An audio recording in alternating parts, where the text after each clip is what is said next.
എൻ്റെ പേര് ജെയിംസ്. എനിക്ക് 2 ആഴ്ചയായിട്ട് ഭയങ്കര പുറംവേദനയും നെഞ്ചു വരെയുള്ള വേദനയായിരുന്നു. ഒരു 3 ദിവസം മുമ്പേ ഹോസ്പിറ്റലിൽ പോയി.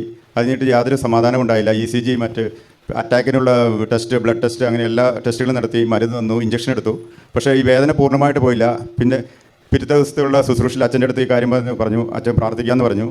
ഇന്നലെ ആരാധനയുടെ സമയത്ത് കരഞ്ഞ് സ്തുതിച്ച് പ്രാർത്ഥിച്ചു. എനിക്ക് ഇന്ന് യാതൊരുവിധ വേദനയില്ല, നല്ല ആശ്വാസമുണ്ട്.